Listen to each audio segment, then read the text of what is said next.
ஆன்லைனில் பார்த்து கொண்டிருக்கிறவங்களையும் அன்போடு கூட வாழ்த்துகிறேன். ஆண்டவங்கள் எல்லாரையும் ஆசீர்வதிப்பாராக. The book of Proverbs, chapter 8, verse 20 and 21. 20-21. நீதிமொழிகளின் புஸ்தகம் 8ஆம் அதிகாரம் 20-21 வசனங்கள் சேர்ந்து எல்லாரும் வாசிக்கலாம். என்னை சிநேகிக்கிறவர்கள் மெய்ப்பொருளை சுதந்திரிக்கும்படிக்கும் அவருடைய களஞ்சியங்களை நான் நிரப்பும்படிக்கும் அவர்களை நீதியின் வழியிலும் நியாய பாதைகளுக்கும் நடத்துகிறேன். Praise the lord. ஹல்லேலூயா. என்னை சிநேகிக்கிறவர்கள் மெய்ப்பொருளை என்ன செய்வார்கள்? சுதந்திரிப்பார்கள். அது மட்டுமல்ல, நான் அவருடைய களஞ்சியங்களை நிரப்பும்படிக்கும் அவர்களை நீதியின் வழியிலும் நியாய பாதைகளுக்குள்ளும் என்ன செய்கிறேன்? நடத்துகிறேன். மெய்ப்பொருள் பரலோகம் என்கிறது தான் மெய்ப்பொருள். இந்த உலகத்தில் இருக்கிறது எதுவுமே மெய்யான பொருள் அல்ல. ஆகவே பரலோகம்தான் மெய்யான பொருள். மாயை எல்லாம் மாயை என்று அதாவது பிரசங்கியின் புஸ்தகத்திலே சொல்லியிருக்கிறதை நாம் என்ன செய்கிறோம்? வாசிக்கிறோம். எல்லாம் மாயை. ஆகவே இந்த உலகத்தில் நாம் பார்ப்பது எல்லாமே மாயையாக இருக்கிறது, நிஜம் அல்ல. இல்லை என்றால் அவைகள் நிரந்தரம் அல்ல. இவைகளெல்லாம் நம்மை ஏமாற்றுகிறவைகள். எதுவுமே நமக்கு சுகம் இல்லை, எதுவுமே நமக்கு நல்ல சந்தோஷத்தை கொடுக்கிறவைகள் அல்ல. நம்ம இந்த உலகத்தை நிரந்தரமாய் அனுபவிக்க முடியாது. இந்த உலகத்தில் நாம் வாடுகிறோம். எப்பொழுது இந்த உலகத்தை விட்டு மரித்து போவோம் என்று தெரியாது. நம்மிடத்தில் இருக்கிறதான சம்பாதிக்கப்பட்ட பொருட்கள் இன்றைக்கு நம்மிடத்தில் இருக்கிறது, எப்பொழுது நம்முடைய கையை விட்டு போகும் என்று தெரியாது. எல்லாம் எனக்கு சுபிட்சமாக இருக்கிறது, நான் என்ன செய்ய முடியும்?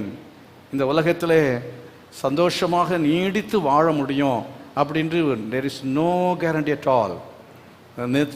யாருக்கும் அதுக்கு உத்தரவாதம் கிடையவே கிடையாது. ஆகினாலே இந்த உலகத்தை நாம் உலகத்தில் இருக்கிற சமயத்தில் இந்த உலகத்தில் களஞ்சியங்களை நிரப்புவதற்காக வாழுகிற வாழ்க்கை என்பதை பிரதானமாக வைத்து அதை மாத்திரம் தேடி அதுக்கு பின்னாலே போகிறவர்களாய் இராதபடிக்கு முதலாவது தேவராஜ்யத்தையும் அது நீதியும் தேடுங்கள், அப்பொழுது இவைகளெல்லாம் உங்களுக்கு கூட கொடுக்கப்படும் என்று சொல்லியிருக்கிற அவருடைய வசனத்தின்படி, அவருடைய வாக்குத்தத்தத்தின்படி நாம் அதை தேடும்போது பூமியின் களஞ்சியங்களை கர்த்தர் நமக்கு நிரப்புவார். ஆமாம், உன் தேவனாய் கர்த்தர் சத்தத்தை நீ கவனமாய் கேட்டு அதன்படி செய்வாயானால் உன் களஞ்சியங்கள் நிரம்பும் என்று கர்த்தர் சொல்லியிருக்கிறார். ஆமென். நீ கடன் வாங்க மாட்டாய், கடன் கொடுப்பாய் என்று ஆண்டவர் களஞ்சியத்தை கர்த்தர் என்ன செய்வார்? நிரம்பி வழியும்படி தேவன் உதவி செய்வார். எத்தனை பேர் ஆண்டவராக இயேசுவிடத்தில் வந்ததுக்கு பிறகு இந்த திருச்சபையை வந்து ஆராதனைகளிலே நீங்கள் தொடர்ந்து பங்கு பெற்று வருகிறதுனாலே நான் ஆசீர்வதிக்கப்பட்டிருக்கிறேன் என்று சொல்கிற ஆட்கள் நல்ல கைகளை வைத்து காண்பிங்க பார்க்கலாம். அல்லேலூயா, ஸ்தோத்திரம். நான் இந்த சபைக்கு வந்து இயேசு கிறிஸ்துவை ஏற்றுக்கொண்டேன், அதிலிருந்து எனக்கு சாபத்துக்கு மேலே சாபந்தான், ஆசீர்வாதமே இல்லை அப்படின்னு சொல்கிற ஆட்கள் கைகளை வைத்து காண்பிங்க பார்க்கலாம். ஒருத்தர் கூட இல்லை. ஆண்டவர் நம்ம எல்லாரையும் ஆசீர்வதித்திருக்கிறார். ஆமென், அல்லேலூயா. கர்த்தர் நம்முடைய களஞ்சியங்களை நிரப்புகிறவராக இருக்கிறார். சைக்கிள் கூட இல்லாமல் வந்த ஆட்கள் அப்புறம் சைக்கிள் வாங்க, அதுக்கு பிறகு ஒரு ஸ்கூட்டர் வாங்க, அதுக்கப்புறம் ஒரு கார் வாங்க, அந்த காரும் அடுத்த லெவலுக்கு 4 சீட்டரெல்லாம் 7 சீட்டராக மாற ஆண்டவர் உதவி செஞ்சுட்டு வர்றாரே. அப்படிப்பட்ட ஆட்கள் நல்லா கை வைத்து ஆண்டவர் மகிமைப்படுத்துங்க. ஹல்லேலூயா. அதாவது 7 சீட்டர் 8 அது 10ஆக மாறணும், 10 15ஆக மாறணும். அப்புறம் பஸ்ஸே நீங்கள் ஓட்டிட்டு வாங்க. எதுக்கு? நீங்கள் குடும்பத்தோடு வர்றதில்ல, ஒரு கூட்டத்தை என்ன செய்யணும்? கூட்டிக்கிட்டே வர வேண்டும். ஆமென். நீங்கள் என்ன செய்யணும்? ஆளுக்கு ஒரு வேன் வாங்கிடணும். கர்த்தருக்கு ஸ்தோத்திரம். வரும்போது அந்த ஏரியாவில் இருக்கிறத வேனில் ஏற்றிட்டு என்ன செய்யணும்? வரணும். அதுக்கு பிறகு என்னென்னா பஸ் வாங்கிட்டு வரணும். அந்த பஸ்ஸில் என்ன செய்யணும்? அந்த கிராமத்தில் இருக்கிற ஆட்களையும் அந்த வழியில் வர்றது எல்லாரும் என்ன செய்யுங்க? போர்டு போட்டுருங்க, அசம்பிளிஸ் ஆஃப் காட் அப்படின்னு முன்னாலே என்ன செஞ்சிடணும்? ஆமாம், பேனர் கட்டிடணும். இப்போ ஆட்டோவில் பேனர் கட்டியிருக்கிற மாதிரி வர்ற சமயத்தில் கை காட்டினா நிறுத்தினா ஏற்றிட்டு வருங்க. ஒரு ரட்சிக்கப்படாதவன் கை காட்டி வருவான், சரி ஏதோ பஸ்ஸு போகுது நிறுத்தலான்ட்டு அவன் நேரம் இங்கே கொண்டு வந்துருங்க. கர்த்தருக்கு ஸ்தோத்திரம். ஹல்லேலூயா. அவன் வேறு எங்கே போகிறவனா இருந்தாலும் சரி நேரம் கொண்டு வந்து இங்கே இறக்கிடுங்க, அவன் ரட்சிக்கப்படுவான். கர்த்தருக்கு ஸ்தோத்திரம். ஹல்லேலூயா. சிலருக்கு இங்கே வந்தால் அவங்களுக்கு ரொம்ப சந்தோஷமாக இருக்குது. ஒரு பேங்கில் உள்ள ஒருத்தர் வந்தார். அந்த பேங்கு பர்சனல் மேனேஜர் அவர் பார்க்கணுன்னு சொல்லி இங்கே வந்தார். வந்துட்டு தம்பி என்ன சொன்னாருன்னா, சார் இதை போல் ஒரு இடத்த நான் சேலத்துலேயே பார்க்கலன்னாரு. அவன் பல சர்ச்சஸ் எல்லாம் போயிருக்கிறேன், காம்பவுண்டெலாம் போயிருக்கிறேன், இதை போல் ஒரு அட்மாஸ்பியர், இப்படி ஒரு இடத்த நான் பார்க்கவே இல்லை, பிரமாதமாக இருக்குது அப்படின்னு நான் சொன்னேன். இதிலும் பெரிதானவைகளை காண்பாய். சோத்திரம். அதை சொல்லலை, நான் மனசில் நினச்சிட்டேன். கர்த்தருக்கு சோத்திரம். ஆமேன்.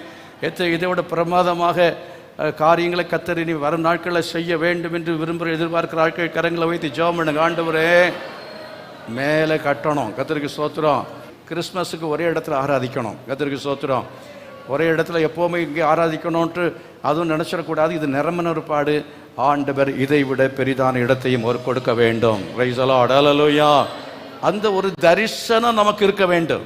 we must have that kind of a vision. அந்த மாதிரிப்பட்ட ஒரு தரிசனம் விசுவாசிகளுக்கு இருக்கணும். அதே போல தரிசனம் ஊழியக்காரங்களுக்கு இருக்க வேண்டும். அப்படி இருந்தால் தான் என்ன செய்வோம், நம்ம வளருவோம், சபை வளரும், சபை ஆத்துமாக்கள் பெருகும், சபையில் இடம் பெருகும். சபையில் இடத்தை விஸ்தரிக்கிறதுக்காக நீங்கள் ஜெபித்து கொடுத்து அதுக்காக தரிசனத்தோடு செயல்படணும். ஆத்துமாக்கள் பெருகிறதுக்காக தரிசனத்தோடு செயல்படணும். அப்படி இங்கே ஆண்டவருடைய களஞ்சியத்தை நிரப்பினா கர்த்தர் உங்கள் களஞ்சியத்தை நிரப்புவார். ஆமேன். அல்லேலூயா. நீங்கள் உங்கள் பாக்கெட்டில் மட்டும் கண் வச்சுட்டு இருந்தீங்கன்னா ஆண்டவர் உங்களை நிச்சயமாக ஆசீர்வதிக்கவே மாட்டார்.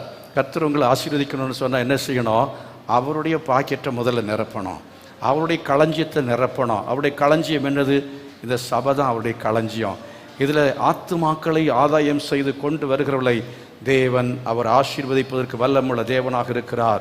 விசுவாசத்தோடு ஆண்டவர்கிட்ட சொல்லுங்க, ஆண்டவர் என் களஞ்சியங்கள் நிரம்ப போகிறதுக்காக ஸ்தோத்திரம், என் வறுமையெல்லாம் நீங்கள் போகிறதுக்காக ஸ்தோத்திரம், என் தரித்திரமெல்லாம் நீங்கள் போகிறதுக்காக ஸ்தோத்திரம், எனக்கு வீட்டை கொடுக்க போகிறதுக்காக ஸ்தோத்திரம், எனக்கு வாகனத்தை கொடுக்க போகிறதுக்காக உமக்கு ஸ்தோத்திரம், ஆண்டவரே எனக்கு எல்லா நன்மைகளையும் ஆசீர்வாதங்கள் தரப்போகிறதுக்காக ஸ்தோத்திரம் என்று சொல்லி எல்லாரும் கர்த்தரை ஸ்தோத்திரம் பண்ணுங்க. எல்லாரும் கர்த்தரை ஸ்தோத்திரம் பண்ணுங்க. Thank you Jesus. Praise the Lord. Hallelujah. Hallelujah. Hallelujah. ஆண்டவர் கொடுப்பார்னு எத்தனை பேர் விசுவாசிக்கிறீங்க? கொடுப்பார், கொடுத்து கொண்டிருக்கிறார், இன்னும் அவர் என்ன செய்வார், கொடுத்து கொண்டே அவர் இன்னும் இருப்பார். ஆமென். ஹல்லேலூயா. ஸ்தோத்திரம். ஆகவே இந்த களஞ்சியத்தை கர்த்தர் நிரப்பணும்னா அதன் மேலே கண்டு வைத்து கொண்டிருக்காதபடிக்கு இந்த உலகத்தினுடைய காரியங்கள், பொருளாதாரம், ஆசீர்வாதம், பொருட்கள் மேலே கண் வைத்து கொண்டிருக்கக்கூடாது. இதெல்லாம் மெய்ப்பொருள் அல்லவே அல்ல. மழிக்கும் பொழுது ஒன்றும் நம்முடைய கையில் வரவே வராது. நீங்கள் போட்டிருக்கிறதான ஒரு நூல் வர அறுத்து எடுத்துட்டு தான் விடுவான். ஸ்தோத்திரம். நீங்கள் என்ன போட்டிருந்தாரு, வெள்ளியில் ஒரு மோதிரம் போட்டிருந்தா கூட அந்த நேரத்தை தடவி தடவி விரலை வெட்டியாவது எடுத்துருவாங்க. ஸ்தோத்திரம். சில சமயம் தடவிட்டே இருப்பான். கடைசி நேரத்தில் அடக்காராதன சமயத்தில் பெட்டியை மூடலாம்னா இல்லை கொஞ்சம் இருங்க அப்படின்னு, யாரை வரணுமா, இல்லை கொஞ்சம் இருங்க அப்படின்னு தேடுவான். அடியில் எவரையும் தேடி எங்கள் காலில் தேடி பார்ப்பான், கையில் தேடி பார்ப்பான், கழுத்தில் தேடி பார்ப்பான், ஏதாவது கிடைக்குமா அப்படின்னு சொல்லிட்டு பிணத்து மேலே தேடுற ஆட்கள். அப்படி இவன் ஒன்றும் இவனுக்கு சம்பாதிக்கிறவன் இல்லை. அம்மா ஏதாவது கையில் போட்டு வச்சுட்டு போயிருக்காங்களா, அப்பா ஏதாவது கையில் வச்சுட்டு போயிருக்காங்களா அப்படின்னு தேடுகிறத நாட்கள். ஒருத்தரும் என்ன செய்ய மாட்டாங்கன்னா கடைசியில் சரி இவ்வளோ சம்பாதிச்சாரே இவருக்கு 1 கோடி ரூபாயை பெட்டியில் வைப்போன்னு வைப்பாங்களா? சோத்திரம். பேங்கில் எடுத்து 1 கோடி எண்கள் இங்கே வைக்கலாம், 50 கோடி. இந்தியாவிலே பெரிய உலகத்தில் பெரிய பெரிய பணக்காரங்க இருக்கிறாங்கல்ல, இவங்க செத்து போனாங்கன்னா நமக்காவது பெட்டியாவது வச்சு கொண்டு போவாங்க. அவங்கள ஒரு பாடையில் வச்சு கீழே தான் போட்டிருப்பாங்க. நம்ம மதிப்பாக மேலே போட்டிருப்பாங்க, அவங்களாம் கீழே தான் போட்டிருப்பாங்க. டெட் பாடி அப்படின்னு சொல்ல, பாடியை எடுங்கன்னு சொல்லுவாங்க. மிஸ்டர் சோன்ஸோ கிடையாது, டாக்டர் சோன்ஸோ கிடையவே கிடையாது, எம்எல்ஏ, எம்பி, மந்திரி, ராஜா ஒன்றும் கிடையாது. Dead body. அதை பாடி அப்படின்னு நம்ம பேரே மாறி போகும். நம்ம ஒன்றும் நம்ம கையில் தந்து அனுப்பவே மாட்டார்கள். அப்போ எதுக்காக ஓடுறோம்? எதுக்காக செய்யணும்? நம்ம சம்பாதிக்கணும். நம்ம இருக்கிறது ஞானமாக என்ன செய்யணும்? சம்பாதிக்கணும், சேர்த்து வைக்கணும். தப்பே கிடையாது, தவறு இல்லவே இல்லை. ஆனால் நாம் என்ன செய்ய வேண்டும் என்று சொன்னால், முதலாவது தேவராஜ்யத்தை தேடணும், நீதியை தேடணும். அதை இன்னொரு விதத்தில் சொல்லப்போனால் இந்த வசனம் என்ன சொல்லுதுன்னா, அவரை சிநேகிக்க வேண்டும். We must love our redeemer, our saviour, our beloved God. நம்முடைய தேவனை என்ன செய்ய வேண்டும்? நம்ம நேசிக்கணும், அவரை நேசிக்கணும். அவரை நாம் நேசிப்பது பிரதானமாக இருக்க வேண்டும். இந்த உலகத்திலும் உலகத்தில் உள்ளவர்கள் என்ன செய்யாதிருங்கள்? அன்பு கூறாதிருங்கள். உலகத்திலும் உலகத்தில் உள்ளவர்களும் அன்பு கூர்ந்தால் பிதாவின் அன்பு உங்களிடத்தில் இல்லை என்று சொல்லப்பட்டிருக்கிறது. ஆகவே உலகத்திலே உள்ளவைகளிலே என்று சொல்கிற சமயத்தில் எவ்வளவு பொன்னை சேர்த்து பொண்ணு அணியலாம்? இல்லை, அதிகாலையில் எழும்பி நேரப்பட வேலையிலே தரித்திருப்பது விருதா. நம்ம வேலை செய்யலாம், சம்பாதிக்கலாம், தப்பே கிடையாது. ஆனால் இங்கே 8ஆம் அதிகாரத்தில் என்ன சொல்லியிருக்கு அப்படின்னு சொன்னால், என்னை சிநேகிக்கிறவர்கள் என்ன செய்வார்கள்? 17ஆம் வசனம் வாசி பாருங்க. 17 வசனம். என்னை சிநேகிக்கிறவர்களை நான் சிநேகிக்கிறேன். என்னை சிநேகித்தா நான் உன்னை சிநேகிப்பேன். அவரை சிநேகிக்கணும். எப்படி சிநேகிக்க வேண்டுமாம்? அதிகாலையில் என்னை தேடுகிறவர்கள் என்னை கண்டடைவார்கள்.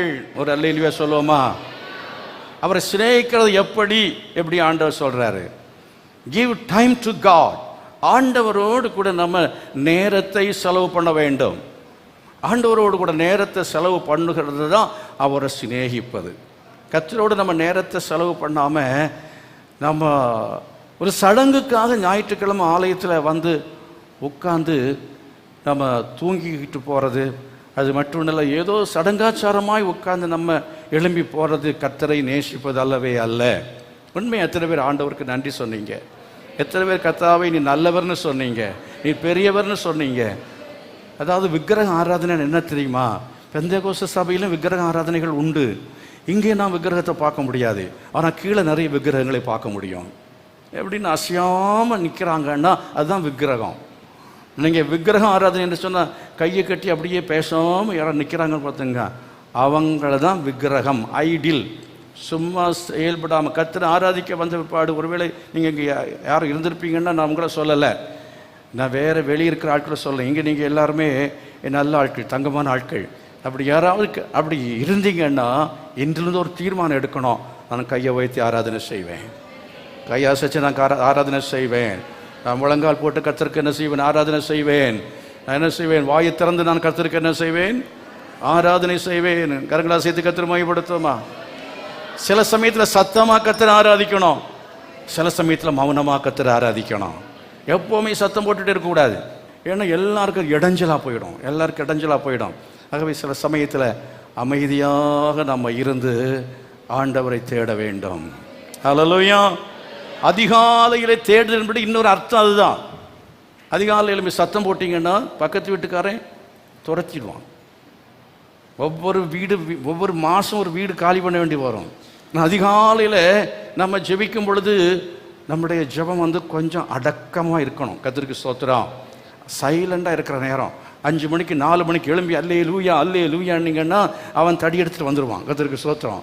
அதனால என்ன செய்யணும்னா கொஞ்சம் மௌனமாக ஆராதிக்கவும் செய்ய வேண்டும்.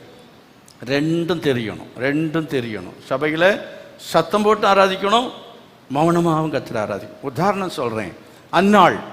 அன்னாள் தேவ சமூகத்துக்கு வந்தாள். அன்னாள் தேவ சமூகத்துக்கு வந்து அவள் என்ன செய்தாள்? இருதயத்தை ஊற்றிவிட்டாள். வாயை திறந்து என்னென்னவோ அந்நிய பாஷை பேசினா, என்னென்னவோ அப்படி சத்தம் போட்டா அப்படின்னு சொல்லலை. அப்படி சத்தம் போட்டதான ஒரு கூட்டம் இருக்கு. பாகாலின் தீர்க்கதரிசிகள் என்ன செய்தார்கள்? சத்தம் போட்டார்கள். ரத்தமே உடம்பில் இருந்து சிந்துகிற அளவுக்கு வருத்தத்தோடு அவங்க என்ன செய்தாங்க? அவ்வளவு ஆராதனை செஞ்சாங்க, சத்தத்தோடு ஆராதனை செஞ்சாங்க. ஆனால் அதே வேளை உண்மையான தேவனை அவர்கள் ஆராதிக்கவில்லை.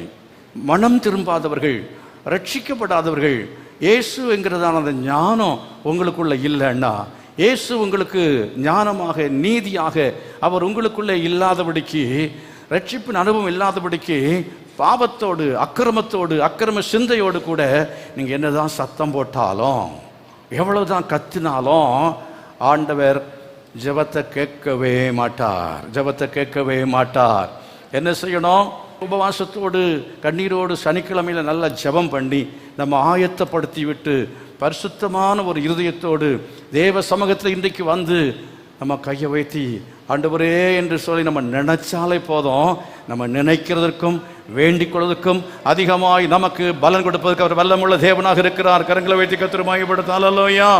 இப்போ சத்தம் போடுறதுலையும் விஷயம் இல்லை, மௌனமாக இருக்கிறதும் விஷயம் அல்ல. உங்கள் இருதயம் கர்த்தருக்கு நேராக என்ன செய்ய வேண்டும்? ஒரு மனமாக இருக்க வேண்டும். அவரோடு கூட நீங்கள் எவ்வளவு ஐக்கியமாக இருக்கிறீர்களோ அதை பொறுத்து தான் கர்த்தர் உங்கள் ஜெபங்களை கேட்டு அக்கினி இறங்க பண்ணுவார். அது எழுப்புதல் அப்படின்னு சொல்லி இந்த நாள் அதை பற்றி பிரசங்கம் பண்ணுகிறார்கள். எழுப்புதல், அக்கினி இறங்கியது சரிதான். ஒரு பெரிய மாற்றம் வந்தது, ஒரு பெரிய புரட்சி உண்டாயிற்று. அந்த விதமாய் கர்த்தர் செய்ய வேண்டும் என்று சொன்னால் நமக்கு எலியாவின் ஆவி வேணும். We must have the spirit of Elijah. எலியாவின் ஆவி நமக்கு வேணும். எலியாவின் ஆவியும் பலமும் உள்ளவனாய் யோவான் ஸ்நாபகன் என்ன செய்தான்? அவன் பிறந்தான். எலியாவின் அந்த ஆவி அப்படின்னு அது எப்படிப்பட்ட தெரியுமா? he was a man of very strict, ரொம்ப கண்டிப்புள்ளவனாக இருந்தான். உபதேசத்தில் ரொம்ப கண்டிப்பு, பாவத்தை குறித்து ரொம்ப கண்டிப்பாக பேசுகிறவனாக இருந்தான்.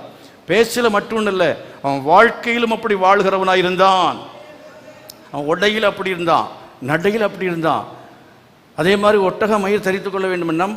நம்ம வாழ்க்கையில் உடையில கர்த்தரை வெளிப்படுத்த வேண்டும், நடையில கர்த்தரை வெளிப்படுத்த வேண்டும், நம்முடைய பேச்சில் கர்த்தரை நாம் என்ன செய்ய வேண்டும்? வெளிப்படுத்த வேண்டும். அப்படிப்பட்ட ஒரு ஆவியை கர்த்தர் நமக்கு தருவாராக. கர்த்தருக்கு முன்பாக நிற்கிற நான் சொல்லுகிறேன், என் வார்த்தையின்படியே இல்லாமல் மழை பெய்வதில்லை, பனியாவது மழையாவது பெய்வதில்லை என்று அவன் சொன்னான். பாருங்கள், அப்படியே 3 வருஷத்துக்கு மேலே என்ன செய்யலை? மழை பெய்யவே இல்லை. ஆண்டவர் நம்முடைய வார்த்தையை மதிப்பார். ஆமென், ஸ்தோத்திரம். நம்ம என்ன வார்த்தை சொன்னாலும் அதை மதிப்பார். கர்த்தர் உங்கள் மேலே மதிப்பு வச்சிருக்காரா? எத்தனை பேர் சொல்ல முடியும்? ஆண்டவர் என் மேல் ரொம்ப மதிப்பு வச்சிருக்கார் அப்படின்னு சொல்லி எத்தனை பேர் வந்துடுறீங்க? அப்படின்னு சொன்னால் நீங்கள் நாலு உபவாச கூட்டத்துக்கு வாங்க. கர்த்தருக்கு ஸ்தோத்திரம். அப்போ சில பிசாசு பிடிச்ச ஆட்கள் எல்லாத்தையும் கொஞ்சம் நாங்கள் கொண்டு வந்து வச்சுருப்போம். உங்கள்கிட்ட எல்லாம் தனித்தனி ஜெபம் பண்ண சொல்லுவோம். நீங்கள் ஜெபம் பண்ணால் அந்த பிசாசு ஓடணும். கர்த்தருக்கு ஸ்தோத்திரம். வியாதியை போன்னு சொன்னால் வியாதி என்ன செய்யணும்? போகணும். போகுமா? கர்த்தர் உங்கள் வார்த்தையை கேட்பாரா? எத்தனை பேர் அப்படி கேட்டிருக்காருன்னு சொல்கிறீங்க? எத்தனை வியாதியஸ்தர் சுகமாக்கி இருக்கிறீங்க? எத்தனை அற்புதங்கள் உங்களால் நடந்திருக்கிறது? வானத்தை அடைச்சா வானமே மழை பெய்யாத எண்ணம், மழை பெய்யக்கூடாது. கர்த்தருக்கு ஸ்தோத்திரம். சில கன்வென்ஷன் மீட்டிங்கில் எல்லாம் என்னென்னா, வானமே நீ என்ன செய், இப்போ பெய்யக்கூடாது, மழை பெய்யாதபடிக்கு தடை செய்கிறேன் அப்படின்னு சொல்லி ஜெபம் பண்ணதான நேரங்களில் கர்த்தர் வார்த்தையை கேட்டிருக்கிறார். ஆண்டவர் கேட்டு மழையை நிறுத்தி இருக்கிறார். மழை பெய்வதாக என்று சொல்லும்போது மழை பெய்திருக்கிறது. ஸ்தோத்திரம். 2 வருஷத்துக்கு முன்னாலே, போன வருஷத்துலையா, பாஸ்டர் இப்போ வராதுங்க, இந்தியாவுக்கு வராதுங்க, ரொம்ப சூடாக இருக்குது அப்படின்னாங்க. நான் சொன்னேன், நாம் வரும்போதே மழை பெஞ்சிரோன்னே. கர்த்தருக்கு ஸ்தோத்திரம். அதனால் நாம் வர்றதுக்குள்ளாலேயே இங்கே மழை பெஞ்சிடுச்சு. கர்த்தருக்கு ஸ்தோத்திரம். நல்ல குழுன்னு குளுமையாயிடுச்சு. நம்ம சொல்கிற வார்த்தையை கர்த்தர் கனப்படுத்துவார். நீங்கள் என்ன சொன்னாலும் அதை கர்த்தர் கனப்படுத்துவார். என் பிள்ளைகள் நாசமாக போட்டோன்னா பிள்ளைகள் நாசமாக போவாங்க. எரும மாடுன்னு சொன்னால் அது எரும மாடாகவே மாறும். ஸ்தோத்திரம். சில வாயில வார்த்தைகள் அப்படித்தான் வரும். உங்கள் வார்த்தைகள் நல்ல வார்த்தைகளாக வரணும். Speak positively. ஏதாவது நேர்மறையான வார்த்தைகள், நல்ல வார்த்தைகளையே பேசணும். எத்தனை விசுவாசமான வார்த்தைகளை பேச விரும்புகிறீங்க? நல்ல வார்த்தையை பேசுகிறதான அந்த வாய் நமக்கு இருக்கும் என்றால், அப்படிப்பட்டவருடைய வாயை கர்த்தர் மதிப்பார். புறங்கூறுகிற வாய், அதே போல பொய் சொல்லுகிறதான வாய், அவிசுவாசமாய் பேசுகிறதான வாய், அப்படிப்பட்டதான வாயும் நாக்கு நமக்கு இருக்கும்னு சொன்னால், நம்ம கர்த்தர் நம்முடைய வார்த்தைக்கு கொஞ்சம் கூட மதிப்போ மரியாதையோ கொடுக்கவே மாட்டார். உங்களை எத்தனை பேர் உங்கள் புருஷன்மார் மதிக்கிறாங்க? இப்போ அப்படி தான் பேசிக்கிட்டு இருப்பா, இவளை யார் மதிக்கிறது? ஒரு பேச்சையும் கேட்க மாட்டாங்களே சிலருடைய பேச்சை. ஏன்னா மரியாதை இழந்துட்டீங்க உங்கள் புருஷங்கிட்ட. அதனால் இனியாவது மரியாதையை காப்பாற்றுங்க. கர்த்தருக்கு ஸ்தோத்திரம். என் புருஷன் இனிமேல் என்னை மதிக்கணும், மதிக்கிற மாதிரி நான் கொஞ்சம் பேச்சை குறைப்பேன், கொஞ்சம் ஞானமாக பேசுவேன், என் வாய் கொஞ்சம் அடக்க போகிறேன் அப்படின்னு சொல்லி கொஞ்சம் அடக்குனீங்கன்னா புருஷன் மதிப்பான். கர்த்தருக்கு ஸ்தோத்திரம். உங்கள் சொந்தக்காரங்க மதிப்பாங்க. நான் குழந்தையாக இருந்தபோது குழந்தையை போல பேசினேன், குழந்தையை போல சிந்தித்தேன். ஆனால் புருஷனான போது குழந்தைக்கு ஏற்றவில் என்ன செய்து விட்டேன்? ஒழித்து விட்டேன்.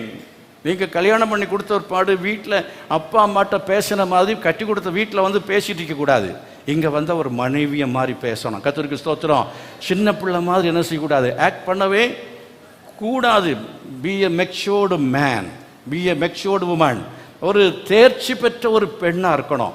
ஒரு தேர்ச்சி பெற்ற ஒரு புருஷனாக நம்முடைய வார்த்தை இருக்க வேண்டும். வம்பும் பரியாசமும் புத்தீனமான பேச்சும் தகாதவைகள், ஸ்தோத்திரம் செய்தலே தகும். அப்போ தேவ பிரசன்னம் உங்களோட கூட இருக்கும். தேவ பிரசன்னம் எலியாவோடு கூட இருந்தது போல உங்களோடும் உங்கள் வாழ்க்கையில உங்கள் குடும்பத்திலையும் இருக்கிற சமயத்தில் நிச்சயமாய் குடும்பத்தில் அற்புதங்கள் நடக்க எத்தனை பேர் விசுவாசிக்கிறீங்க? உங்களை கொண்டு கத்த அற்புதமான காரியங்களை அவர் செய்வார். நீங்க போய் பாஸ்டர்ஸ் எங்கேயும் தேடி தேடி போய் ஜெபம் பண்ண கூப்பிடணும் அவசியம் இல்லை. நீங்களே கை வச்சு இயேசுவின் நாமத்தில் வியாதியை போனா வியாதி போகும். விசுவாசிக்கிறீங்களா?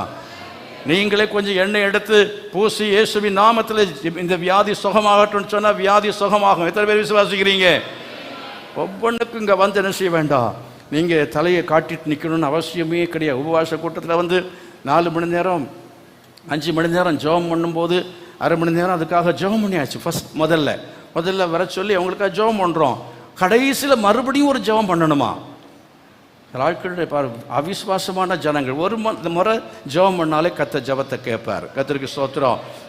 சும்மா எங்கெங்கேயோ போய் என்ன செய்யக்கூடாது, அவங்க ஜெபம் பண்ணிட்டு இவங்க ஜெபம் பண்ண. நீங்கள் முழங்கால் படி போட்டு ஜெபிக்கிற ஆளாக இருந்தால் எங்கேயும் போய் தலையை காட்டிட்டு நிற்க வேண்டிய அவசியமே இல்லை. ராமேன்னு சொல்லுங்க பார்க்கலாம். நான் எவ்வளோ வருஷமாக பார்க்குறேன், நான் எங்கேயும் போய் தலையை கொடுக்கவே இல்லையே. அதனால தான் கர்த்தர் மேலே தலையாக வச்சுருக்கார். கர்த்தருக்கு ஸ்தோத்திரம்.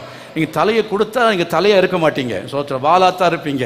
நீ வாலாகாமல் தலையாவாய் அப்படின்னு என்ன செய்யணும்? ஒவ்வொரு ஊராக போய் தலையை நீட்டி நிற்கக்கூடாது. அஞ்சல் உங்களுக்கு புரியும்னு நினைக்கிறேன்.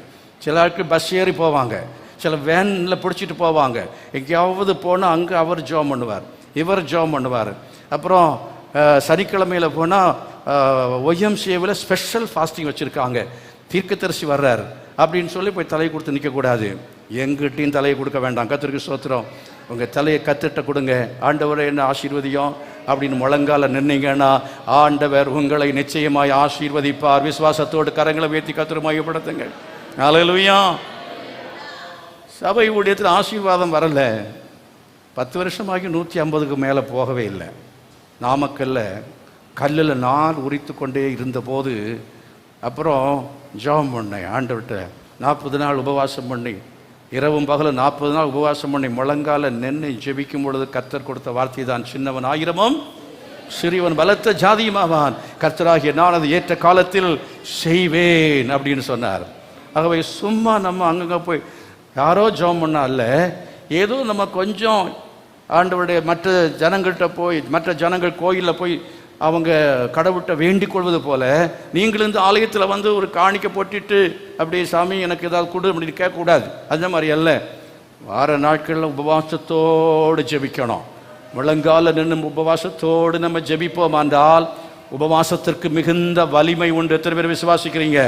ஆகவே அவிதமாய் ஜெபிக்கிற ஜெபம் அனுபவம் நமக்கு இருக்க வேண்டும். we must have the connection with our Lord and Savior Jesus Christ. இயேசு கிறிஸ்துவோடு ஒரு நெருக்கமான உறவும் தொடர்பும் நமக்கு இருக்க வேண்டியது அவசியமாக இருக்கிறது.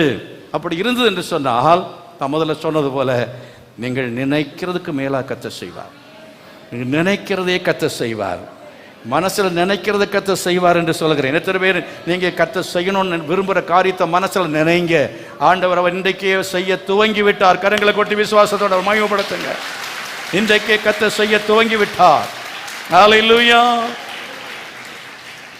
நான் சில காரியங்களுக்காக எல்லாம் களஞ்சியங்கள் நிரப்புறதுக்காக காசு பணத்துக்காகலாம் போட்டு முழங்கால் போட்டு உபவாசம் பண்ணல ஜெபம் பண்ணியிருக்கிறேன். ஆனால் இப்போல்லாம் அப்படி ஜெபம் பண்ணுறதில்லை. பொண்ணுக்கும் வெள்ளிக்கும் ஜெபி. ஒரு நாள் ஊழியத்துக்கு 500 ரூபா வேணுங்கிறதுக்காக 3 நாள் உபவாசம் பண்ணியிருக்கிறேன். 500 ரூபாய்க்கு 3 நாள் உபவாசம் பண்ணியிருக்கிறேன். ரொம்ப வருஷத்துக்கு முன்னால் 500 ரூபா அப்போ வர்றது பெரிய விஷயம். எதுக்கு? எனக்கு இல்லை, சாப்பாட்டுக்கு அல்ல. சாப்பாடு இல்லாத காலங்களில் ஆண்டவரே சாப்பாடு வேணுமே அப்படின்னு சொல்லி உபவாசம் பண்ணதில்லை. எலியா தீர்க்கதரிசி அப்படி அவன் ஜெபம் பண்ணதாக சொல்லப்படவில்லை. அவன் இஸ்ரவேல் ஜனங்களுடைய ரட்சிப்புக்காகத்தான் ஜெபம் பண்ணான். தேசம் ரட்சிக்கப்பட வேண்டும். கள்ள தீர்க்கதரிசிகள்லாம் என்ன செய்ய வேண்டும்? ஒழிய வேண்டும். பாகாலை வணங்குகிற ஜனங்கள்லாம் மனம் திரும்ப வேண்டும் என்கிறதுக்காக தான் கர்த்தருடைய சமூகத்தில் அவன் நிற்கிறவனாய் இருந்தான், ஜெபிக்கிறவனாய் இருந்தான். ஆண்டவர் என்ன செய்தார் தெரியுமா? அவனுக்கு பசிக்குதுன்னு தெரியும் பொழுது கர்த்தர் என்ன செய்தார்? காகத்தை அனுப்பி அப்பத்தையும் இறைச்சியும் கர்த்தர் கொடுத்தார். ஆமென், அல்லேலூயா. ஆண்டவர் விதவையை வீட்டில் போய் ஆண்டவர் அவனை தங்கும்படி சொல்லி, நீ அந்த விதவை வீட்டுக்கு போ, எந்த பேர் சொல்லலை, ஆண்டவர் சரியானபடி அட்ரஸ் எல்லாம் கொடுக்கல, நீ போ, நான் உன்னை நடத்துவேன்னு சொல்லி கர்த்தர் நடத்தினார். விதவையை கொண்டு கர்த்தர் போஷித்தார். ஆமென், அல்லேலூயா. ஆண்டவர் அபிதமாய் நம்மை அற்புதமாய் நடத்துகிற தேவன். தேவன் அற்புதமாய் நம்மை நடத்துவார். ஒரே ஒரு காரியம் தேவை, அவரை நம்ம நேசிக்கணும். We must love him. எப்படி? முழு இருதயத்தோடு நேசிக்கணும், முழு பலத்தோடு நேசிக்க வேண்டும். ராஜாக்கள் புஸ்தகத்தை எத்தனை பேர் படிச்சிருக்கீங்கன்னு தெரியல, படித்து பாருங்கள். முழு இருதயத்தோடும் முழு பலத்தோடும் நேசித்ததான ஒரு மனுஷன் உண்டென்றால் தாவீது. அது அல்லாமல் மற்றதான அநேக ராஜாக்களை பாருங்கள். அவன் கர்த்தருடைய பார்வைக்கு செம்மையானதை செய்தான், ஆனாலும் முழு மனதோடு முழு இருதயத்தோடே அதை அவன் செய்யவில்லை என்று சொல்லப்பட்டிருக்கும். அதனுடைய விளைவு என்ன? ஆண்டவர் அவனுக்கு முழுமையான ஆசீர்வாதத்தை என்ன செய்யவில்லை? கொடுக்கவில்லை. அவர்களுடைய தலைமுறைகள் ஆசீர்வதிக்கப்படவில்லை.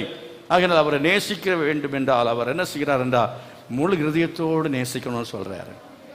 கர்த்தர் தெய்வமானால் கர்த்தரை பின்பற்றுங்கள், பாகால் தெய்வமானால் பாகாலை பின்பற்றுங்கள்.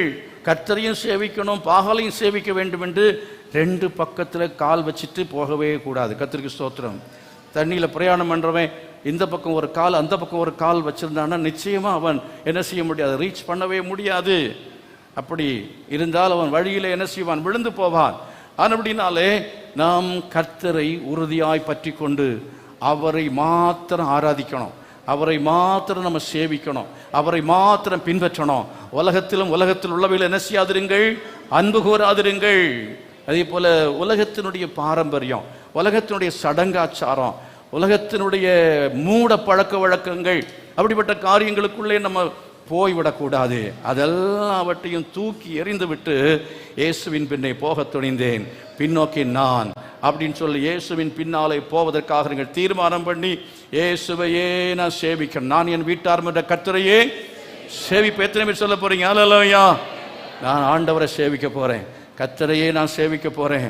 நான் பாகாலை சேவிக்க மாட்டேன், உலகத்தை சேவிக்க மாட்டேன்.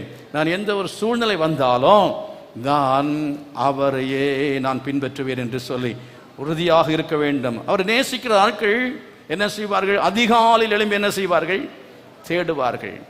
அதிகாலையில் எழும்பி தேடுவார்கள்.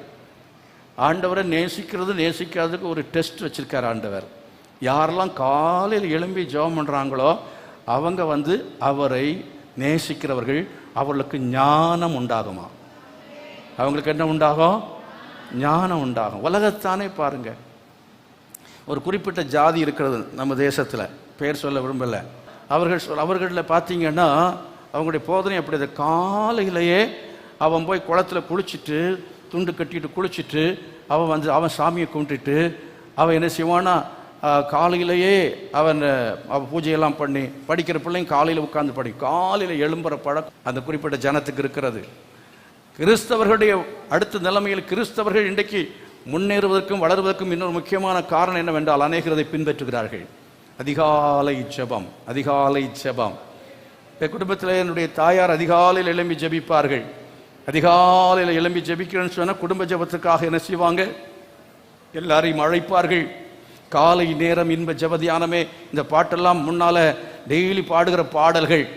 அதிகாலையில் தேவனை தேடு அப்படிங்கிற பாட்டெல்லாம் இப்போ யாருக்கா தெரியுமா? காலையில் எழும்பி பாடுற பாட்டு எத்தனை பேருக்கு தெரியும்? இந்த டப்பாங்குத்து பாட்டு தெரியும், சம்பந்தமே இல்லாத பாட்டு. அப்படி சம்பந்தமே இல்லாத பாட்டு எங்கே பாடணுமோ, எந்த இடத்துல பாடணுமோ, எப்போ பாடணுமோ அப்படிப்பட்ட பாட்டுகள் இருக்கிறது. நீங்கள் சாவு வீட்டில் போயிட்டு ஏதேனும் ஆதிமனம் பண்ணீங்க எப்படி இருக்கும்? தெரியாது. அதாவது அன்றைக்கி பேசாமல் இருக்கிறாங்க. ஏதேனும் ஆதிமனம் என்னன்னு தெரியாது, அதனால தான் பேசாமல் இருக்கிறாங்க. மனவாழ்வு புவி வாழ்வின் வாழ்வு ஆசீர்வதியும் கர்த்தரே. இந்த பாட்டில் ஏதாவது ஒன்று எடுத்துங்க பாடினா எப்படி இருக்கும் யோசித்து பாருங்க. 100 வயதில் நம்ம சாகும்போது நமக்கு பாட வேண்டிய பாட்டு என்னது? என்ன ஃபாதர் ஒரு பாட்டு பாடல, குதூகலம் கொண்டாட்டமே, அந்த பாட்டு தான் பாடணும். 100 வயது 95 வயசுல யாராவது இறந்து போய் கிடக்குறாங்க அப்படின்னா என்ன செய்யணும்? குதூகலம். அதுக்காக தான் ஃபாதர் இந்த பாட்டை பாடி இருக்கிறாரு. அது சபையில் பாடக்கூடாது. கர்த்தருக்கு ஸ்தோத்திரம். சபையில் அப்படிப்பட்ட பாட்டை பாடி பாடி அதை கேட்டவன் இன்னொருத்தன் வேற விதமாக ஆட ஆரம்பித்தா நிறைய இப்போ எல்லாம் ஒரே ஆட்டமாக தான் இருக்குது. ஃபாதர் நிறுத்திட்டார். கர்த்தருக்கு ஸ்தோத்திரம். இனி நம்ம ஆடுனா சரியாக வராதுன்னு அவர் என்ன செய்கிறாரு? பாட்டி நிறுத்திட்டாரு, ஆடுறதையும் நிறுத்திட்டாரு. ஆக எந்த இடத்துல எப்படி பாடணுமோ அதுதான் என்ன செய்ய வேண்டியிருக்கு, அவசியமாக இருக்குது. அதிகாலையில் எழும்பி காலையில் தேவனை தேடு அப்படிங்கிற பாட்டு. இன்னொரு பாட்டு, கதிரவன் தோன்றும் காலையுதே. எங்கள் ஊரில் ஒரு பெரிய சர்ச் உண்டு. அந்த சர்ச்சில் தான் நாங்கள் மெம்பர்ஷிப்பாக இருந்தோம். பெரிய சர்ச்சு. அந்த சபையில் ஒரு விசேஷம் என்ன தெரியுமா? இப்போ இருக்க தெரியல. காலையில் என்ன செய்வாங்கன்னா ரெக்கார்ட் போடுவாங்க. 5 மணிக்கு ரெக்கார்ட் போடுவாங்க. அதில் என்ன பாட்டு? கதிரவன் தோன்றும் காலையிலே. அது ஒரு பாட்டு. அடுத்து ஒரு பாட்டு பாடுவான், காணாத ஆட்டின் பின்னே கண்ணீருடன் அலைந்தார். இந்த பாட்டு கேட்டு கேட்டே நான் மனம் திரும்பியிருக்கேன். கர்த்தருக்கு ஸ்தோத்திரம். ஹல்லேலூயா. இந்த பாட்டு இன்னைக்கு என் மனதில் இருக்கிறது என்றால் தாக்கத்தை ஏற்படுத்தி இருக்கிறது. காலையில் நம்ம பேசுகிற வார்த்தை இட் இஸ் வெரி வேல்யூபிள். காலையில் ஜெபிக்கிற ஜெபம் மிகுந்த மதிப்புள்ளது. காலைல வாசிக்கிற வேத பகுதி என்கிறதுக்கு பாருங்க, நம்மோடு அது அதிகமாய் பேசுகிற ஒரு நேரம். ஆண்டவர் நம்மோடு பேசுகிற நேரம். காலையில் வேதத்தை வாசித்து பாருங்க, மாலையில் வாசித்து பாருங்க, எது எஃபெக்டிவாக இருக்குன்னு தெரியுமா? காலையில் வாசிக்கிறது எஃபெக்டிவாக இருக்கும். காலை எழுப்பி நான் பைபிளில் உட்காந்துட்டேன்னா அந்த வாசிக்கிற போர்ஷன் எடுத்துட்டேன்னா எனக்கு அன்னைக்கு கர்த்தர் நல்ல ஒரு செய்தியை கொடுத்துருவாரு. ஆண்டவர் நல்ல ரெவலேஷனை கர்த்தர் கொடுப்பார். காலையில் we will get revelations from heaven. பரலோகத்திலிருந்து தெய்வ தரிசனங்களை, வெளிப்பாட்டை தேவன் தருவார். ஆக வேதத்தை படிக்க வேண்டியதான, படிக்கக்கூடியதான சரியான நேரம் உண்டு என்று சொன்னால் காலையிலே ஜெபிப்பது. ஆண்டவரை காலையில் தேடாம பார்த்துக்கிற சாயங்காலம் தேடலாம், போகவே கூடாது. அதனால் கொஞ்சம் நேரமாவது நம்ம, அதாவது ஒரு இடத்துக்கு போகிறோம், 5 மணிக்கு போனோம் அப்படின்னா எழும்பி ஒரு 10 நிமிஷமாவது என்ன செய்யணும்? நம்ம ஜெபம் பண்ண வேண்டும். கரங்களை வைத்து ஒருத்தரமாகப்படுத்துமா? எழும்பி அப்படியே என்ன செய்யக்கூடாது? நம்ம கிச்சனுக்கு போகக்கூடாது. எழும்பி கிச்சனுக்கு போகக்கூடாது. சகோதரர் என்ன செய்யணும்? ஒரு 10 நிமிஷம் ஜெபம் பண்ணிட்டு அதுக்கப்புறம் போய் கிச்சனில் போய் இப்போ நம்ம என்ன செய்யணும்னா ஜெபத்தோடு நீங்கள் வேலையை செய்யுங்க. ஒரு நாள் அரிசி குறையாது. நீங்கள் போடுற அது வந்து 1/2 கிலோ போட்டாலும் 1 கிலோக்குள்ளே சோறு இருக்கும். கர்த்தருக்கு ஸ்தோத்திரம். ஆண்டவரே 1/2 கிலோ அரிசி தான் இருக்கு ஆண்டவரே, நாங்கள் 10 பேர் சாப்பிடணும் அப்படின்னு நீங்கள் ஜெபம் பண்ணி போடுங்க. 10 பேர் சாப்பிடக்கூடிய அளவு ஒரு அற்புதத்தை கர்த்தர் செய்வான்னு நான் நம்புகிறேன். கர்த்தருக்கு ஸ்தோத்திரம். அதுக்காக வீட்டில் வந்து 1 மூடை அரிசி வச்சுட்டு 1/2 கிலோ போட்டுட்டு ஜெபம் பண்ணாதுங்க. இது 1 கிலோ மாறணும்னு சொல்லி ஜெபம் பண்ணாதுங்க. உன் தேவனாய் கர்த்தரை பரீட்சை பாராதிருப்பாயாக. அப்படினால் அந்த விதமாக நாம் காலையில் கர்த்தரை தேடுகிறது தான் அவரை நாம் நேசிப்பதுக்கு அடையாளமாக இருக்கிறது. We must give time to God. You seek early in the morning. ஒவ்வொரு நாள் அதிகாலையிலேயே நாம் என்ன செய்ய வேண்டும்? ஆண்டவரை நாம் தேட வேண்டியது அவசியமாக இருக்கிறது. அடுத்த வசனத்தில் பார்க்கிறோம், ஐஸ்வர்யமும் கனமும் நிலையான பொருளும் நீதியும் என்னிடத்தில் உண்டு. இந்த உலகத்தில் ஆண்டவரை நம்ம தேடுற சமயத்தில் கர்த்தர் ஐஸ்வர்யத்தை தருகிறார், அவர் கனத்தை தருகிறார், நிலையான பொருளை கர்த்தர் தருகிறார். அது மாத்திரமல்ல, இன்னும் என்ன சொல்லப்பட்டிருக்கிறது? நிலையான பொருளும் நீதியும் என்னிடத்தில் உண்டு. இந்த உலகத்தில் உள்ளதான நன்மைகள், ஆசீர்வாதங்கள் எல்லாமே இவைகள் பொய்யானவைகள். பொய் பொருள். எப்பொருள் யார் யார்வாய் கேட்பினோ அப்பொருள் மெய்ப்பொருள் காண்பது அறிவு. அப்போ யார் யார் என்னென்னதான் சொன்னாலும், எந்தெந்த மதங்கள் என்னென்னதான் சொன்னாலும் அது எல்லாத்தையும் நீ என்ன செய் பார்க்கலாம். நீங்கள் யாராவது ராமாயணத்தை சொல்கிறாங்களா? நீங்கள் கேளுங்க. சமயத்தில் நான் ஏதாவது ராமாயணம் பகவத்கீதையோ கேட்டுட்டு இருந்தேன்னா இவங்களுக்கு சில டைம் கோபப்பட்டுருவாங்க. என்ன பைபிள் கேட்கணும், ராமாயணம் கேட்கக்கூடாது. நான் ஒரு நாளும் பின்வாங்கி நாங்கள் போக மாட்டேன். கர்த்தருக்கு ஸ்தோத்திரம். நான் என்ன செய்ய வேண்டாம், தெரிந்து கொள்ளுகிறேன். சில சமயத்தில் நீங்கள் அப்படிப்பட்ட தெரிந்து கொள்வதற்காக நீங்கள் படிக்கக்கூடாது. எங்களை போல ஆட்கள் படிக்கலாம். கர்த்தருக்கு ஸ்தோத்திரம். தேறினவர்கள் படிக்கலாம். தேறினவர்கள் அப்படிப்பட்டதான காரியங்களை பார்க்கும்போது அந்த புஸ்தகத்தை என்ன சொல்லி, இந்த புஸ்தகம் என்ன சொல்லியிருக்கு, வேதம் என்ன சொல்லுகிறது, வாட் பைபிள் சேஸ். வேத புத்தகத்தை சரியாக நீங்கள் படிக்காமல் நீங்கள் உங்கள் பிள்ளைகளுக்கு பௌதிகத்தையும் சரித்திரத்தையும் நீங்கள் மற்ற பொருளாதாரத்தையும் எல்லாத்தையும் படிக்க வச்சிங்கன்னா படித்து முடித்த பிற்பாடு அவன் நாத்திகனாக மாறிடுவான். என்ன செய்யணும்? வேதத்தை படித்து விட்டு தான் அதுக்கப்புறம் ஃபிசிக்ஸு, என்ஜினியரிங்கு, இதெல்லாம் இதுக்கு பிறகுதான். இந்த வேதத்தில் இருக்கிற ஞானம் தான் உயர்ந்த ஞானமாக இருக்கிறது. கரங்களா சேர்த்து கத்திர மைப்படுத்துவோம். அல்லேலூயா. அநேகர் சொல்லுவாங்க இந்த சர்ச் ரொம்ப பியூட்டியாக இருக்குன்னு பலர் சொல்லிட்டு போயிருக்காங்க. நீங்கள் சொன்னாலும் சொல்லாட்டாலும் நீங்கள் சொல்கிறீங்களா சொல்ல தெரியல. எத்தனை பேர் இந்த இது வந்து ரொம்ப அழகாக இருக்குன்னு சொல்கிறீங்க? நான் சொன்னதுக்காக சொல்கிறீங்களா உண்மையாவா? அதனால தான் இதை இப்படி வச்சுக்கணும்னு நினைக்கிறோம். இல்லை, அழகாக இருக்கிறது ரொம்ப வம்பா போச்சு. இது இடிக்கிறதுக்கு யாராவது விடுவாங்களா? விட மாட்டாங்க. ஆனாலும் அது இல்லாமல் இடிக்காமல் என்ன பண்ணுறதுன்னு நம்ம பார்க்குறோம். இடிக்காமலே இதுக்கு மேலே எப்படி கட்டுறது அப்படின்னு தான் யோசிச்சுட்டு இருக்கு. இப்படியே வச்சுட்டு என்ன செய்யணும்? மேலே கட்டணும் அப்படின்னு பலர் வந்து சொல்லியிருக்கிறாங்க. நல்லா இருக்குது, நல்லா இருக்குது அப்படின்னு சொல்லுவாங்க. இதுக்கு என்ஜினியர் யார் தெரியுமா? த ஹோலி ஸ்பிரிட், பரிசுத்த ஆவியானவர். ஹிஸ் பிளான், அவர் கொடுத்த பிளான் தான். இப்போ எனக்கு பிஇ கிடையாது, எம்இ கிடையாது, ஒரு டிகிரியும் கிடையாது, ஒரு சுக்கும் கிடையாது. ஆனால் ஆசாரியனுக்கு தச்சனுக்கு நான் தான் சொல்லி கொடுத்தேன். இதெல்லாம் மேப்பு போட்டு கொடுத்தது நான் தான். கர்த்தருக்கு ஸ்தோத்திரம். இப்படி போடணுன்னு மேப்பு போட்டு கொடுத்தது நான் தான். இந்த மாதிரி டிசைனில் தான் இருக்கணும். அவன் இப்படி போட்டு வச்சுன்னா அங்கேருந்து மேலே அப்படியே நேர பால்கனியில் போட்டுமா பார்த்தீங்களா? கீழே பிள்ளைங்க விழாமல் இருக்கிறதுக்கு பிடிச்சி நிற்கிற மாதிரி அந்த மாதிரி போட்டு வச்சுருந்தேன். நான் எல்லாத்தையும் ரிமூவ் பண்ணு, எல்லாத்தையும் உடைச்சுன்னு நான் சொல்கிற மாதிரி என்ன செய்ய, இப்போது மாற்றி போட்டு கொஞ்சம் பணம் பேஸ்ட்டாக போனால் பரவாயில்ல, அழகாக இருக்கு. கர்த்தருடைய ஆலயம் எப்படி இருக்கணும்? அழகாக இருக்கணும். இந்த உலகத்தின் ஞானம் சில சமயத்தில் அது தேவனுக்கும்பாக பைத்தியமாக மாறிவிடும். கர்த்தர் உங்களுக்கு ஞானத்தை தரும்போது நீங்கள் என்ன செய்வீங்கன்னா என்ஜினியரை கைட் பண்ணுவீங்க. நீங்கள் டாக்டரை கைட் பண்ண முடியும். கர்த்தருக்கு ஸ்தோத்திரம். சில சமயத்தில் டாக்டருக்கு இல்லாத ஞானத்தை கர்த்தர் உங்களுக்கு தருவார். எத்தனை பேர் விசுவாசிக்கிறீங்க? எத்தனை பேர் விசுவாசிக்கிறீங்க? ஹல்லேலூயா. ஆண்டவர் சொல்லுவார், நீ போக வேண்டாம்ப்பா, நீ இப்படி ஒன்று செய்யி அப்படின்னு கர்த்தர் ஒரு ஐடியா கொடுப்பாரு. ஒரு சின்ன ஐடியா கொடுப்பாரு. என்ன, நீ இந்த சுக்கு மிளகு திருப்பிலி இந்த மூணையும் போட்டு ஒரு கஷாயம் போடணும் அப்படின்னு மனசில் வந்துச்சுன்னு வச்சிங்க. நீங்கள் டாக்டர்கிட்ட போனால் அவன் அறுவை சிகிச்சையே பண்ணிவிடுவான். அவன் லங்ஸே போயிடுச்சுன்னு சொல்லுவான். இதை நீங்கள் குடிச்சிங்கன்னா சரியாயிடும். கர்த்தருக்கு ஸ்தோத்திரம். ஆண்டவர் சொல்லுவார், நேரத்தில் நீ கொஞ்சம் எண்ணெய் எடுத்து போஸ்ட் ஜெபம் பண்ணுன்னு சொல்லுவார். ஆண்டவர் அற்புதம் செஞ்சிருவார். ஆகவே தேவன் அவர் பெரிய தேவனாக இருக்கிறார். எத்தனை பேர் விசுவாசிக்கிறீங்க? ஹல்லேலூயா. கர்த்தருடைய ஞானம் என்பது அவர் சமயோசித புத்தியை நமக்கு தருவது. எந்த நேரத்தில் எதை செய்யணும்னு கர்த்தர் நமக்கு சமயோசித புத்தியை அவர் தருவார். சில சமயத்தில் அந்த புத்தி கெட்டு போயிடுறோம். இந்த பக்கத்தில் இருந்த இடத்த வாங்குறதுக்கு ஆண்டவர் சமயோசித புத்தியை அதாவது வாய்ப்பு தந்திருந்தார். சமயோசிதமாக சிந்திக்கலை, விட்டுட்டோம். 10 லட்சம் ரூபா அப்போ, இப்போ 5 கோடிக்கும் கிடைக்காது. நம்மளால் வாங்க முடியுமா? அப்போ சில சமயத்தில் சில வாய்ப்புகள் நமக்கு வரும். நல்ல ஒரு பையன், அவன் ஒரு மாப்பிள்ளை, வீட்டுக்கு மருமகனாக வர வேண்டியவன் அப்படின்னு சொல்லி கர்த்தர் கொண்டு நிறுத்துவார். பார்க்குற கொஞ்சம் கருப்பாக இருப்பான், அவ்வளோதான்.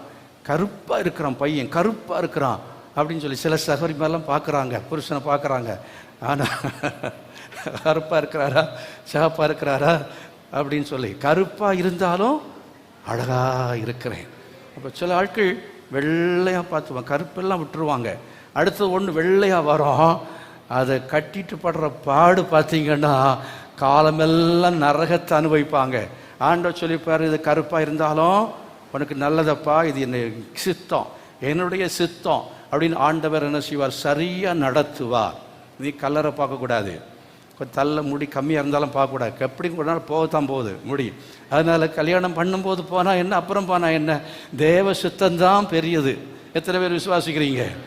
ஆண்டவர் என்ன சொல்ல, அந்த கல்யாணம் ஆகாத பிள்ளைகளுக்கு சொல்கிறேன், நீங்கள் தேவ சித்தத்துக்காக முழங்கால் நின்று ஜெபம் பண்ணி பாருங்கள், ஆண்டவர் சரியாய் உங்களை நடத்துவார். நேர் வழியாய் நடத்துகிற கர்த்தர். ஹல்லேலூயா. ஆபிரகாமுடைய அந்த வீட்டு விசாரணைக்காரன் சொல்கிறான், என்னை நேர் வழியாய் நடத்தி வந்த கர்த்தர். குறுக்கு வழியாய் நடத்த மாட்டார், சுற்றி போக பண்ண மாட்டார். இஸ்ரவேல் ஜனங்கள் 40 நாள் அடைய வேண்டியது எத்தனை நாள் அடைந்தார்கள்? எத்தனை வருஷத்தில் அடைந்தார்கள்? 40 வருஷம். அதுவும் என்னன்னா கொஞ்சம் பேர் தான் அடைந்தார்கள். மெஜாரிட்டி என்ன செய்தார்கள்? வனாந்திரத்தில் செத்து மடிந்தார்கள் என்று சொல்லி பார்க்கிறோம். ஆக இந்த உலகத்திலே நாம் களஞ்சியங்கள் நிரப்பப்பட வேண்டுமா? கானானை சுதந்திரிக்க வேண்டுமா? இந்த உலகத்தில் ஆசீர்வாதமாய் ஜீவிக்க வேண்டுமா? அது மாத்திரமல்ல, நம்ம நீதியை சுதந்திரித்துக் கொள்ள வேண்டும். ஒரு நீதியின் வாழ்க்கை வாழ வேண்டுமா? கண்ணிகளை சிக்கிக்கொள்ளாமல் இருக்க வேண்டுமா? அநேகர் கண்ணிகளை சிக்கிக்கொள்கிறோம், பொருளாதார பிரச்சனைகளை சிக்கிக்கொள்கிறோம். அப்படிப்பட்ட நிலைமைகளை சிக்கிக்கொள்ளாமல் இருக்க வேண்டும் என்றால் அவருடைய ஞானம் நமக்கு தேவை. We must need the wisdom of God.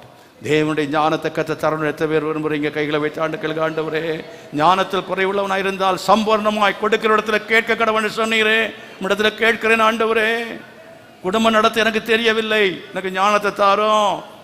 என் மனைவியோடு எப்படி அட்ஜஸ்ட் பண்ணி வாழணும்னு எனக்கு ஞானம் வேணும். என் கணவனோடு எப்படி அட்ஜஸ்ட் பண்ணி வாழணும் எனக்கு ஞானம் வேணும். என் பிள்ளைகளை வளர்த்தும்படியான ஞானம் எனக்கு தேவை. அது தேவ சமூகத்தில் திறந்தோறு நம்ம கேட்கணும். அதிகாலையில் தேடும் பொழுது தேவன் உங்களுக்கு ஒவ்வொரு நாளைக்குரிய ஞானத்தை தருவார். சில ஆட்கள் ஒட்டுமொத்தமாக வாங்கிட்டு போறதுக்கு வந்திருக்கிறீங்க, தரமாட்டார். ஒட்டுமொத்தமாக ஆண்டவர் உங்களுக்கு என்ன செய்ய மாட்டார்? தரமாட்டார். அவர் உங்களுக்கு என்ன செய்வார்? கொஞ்சம் கொஞ்சமாக தான் தருவார். இன்னைக்குரிய ஞானத்தை, இன்றைக்கு வேண்டிய ஆகாரத்தை இன்று எங்களுக்கு தாரும். ஆண்டவரே இந்த வருஷத்துக்குரிய இதை மொத்தமாக தாரும்னா அடுத்த நாள் வந்து உட்கார்ந்து ஜெபம் பண்ண மாட்டோம். அதனால தான் ஆண்டவர் சொல்றாரு, நீ ஒவ்வொரு நாளும் கேட்டு என்ன செய், பெற்றுக்கொள் என்று சொல்கிறார். அதிகாலை தோறும் நம்ம தேடும் பொழுது அன்றைக்குரிய ஞானத்தை கத்த தருவார். எப்ப பிசாசு எந்த வழியா வருவான்னு தெரியாது, எப்படி வருவான்னு தெரியாது. யோசேப்புக்கு அந்த சோதனை வரும் என்று நினைத்திருந்தானா? இல்லவே இல்லை. ஆனால் அதிலையும் அவன் தன்னுடைய பரிசுத்தத்தை காத்துக்கொள்ளும்படியான கிருபையை, ஞானத்தை கொடுத்தது போல உங்கள் வாழ்க்கையில் பரிசுத்தமாய் ஜீவிப்பதற்கு ஞானம் தேவை. பணம் சம்பாதிப்பதற்கு ஞானம் வேணும்னு கேட்குறவங்க எத்தனை பேர் இருக்கிறீங்க? பரிசுத்தமாய் ஜீவிப்பதற்கு ஞானம் வேணும்னு கேட்குறவங்க எத்தனை பேர் இருக்கிறீங்க? பொதுவாக சபையில் இன்றைக்கு பிரசங்கம் எல்லாம் பணம் சம்பாதிப்பதற்குரிய ஞானத்தை தான் போதிக்கிறார்கள். ஆனால் ஆண்டவர் உங்களுக்கு இன்றைக்கு போதிக்கிறது என்னவென்று சொன்னால், பரிசுத்தத்தை நீங்கள் காத்துக்கொள்வதற்கு உங்களுக்கு ஞானம் வேண்டும் என்று சொல்லி போதிக்கிறார். பரிசுத்தமாய் வாழணும். எத்தனை பரிசுத்தமாய் வாழ விரும்புறீங்க? ஆண்டவரை கேளுங்க, ஆண்டவரே உங்களுடைய ஞானத்தை தாங்கப்பா, இந்த பாவத்தை நான் ஜெயிக்கணும், நான் இந்த சூழ்நிலை நான் கோவப்படாமல் இருக்கணும், இந்த சூழ்நிலை நான் கோவப்படாமல் இருக்கணும். இல்லைன்னா எப்படி ஒரு தீர்மானத்தை எடுக்கணும் தெரியாம தவறான தீர்மானத்தை நான் எடுத்து விடுகிறேன், அவசரமான தீர்மானத்தை நான் நினைச்சுகிறேன், எடுத்து விடுகிறேன். எனக்கு ஞானம் வேண்டும். ஆண்டவர்கிட்ட நம்ம கேட்டோன்னு சொன்னா கர்த்தர் நமக்கு ஞானத்தை கொடுப்பதற்கு வல்லமுள்ள தேவன். நம்ம செய்ய வேண்டியது என்ன?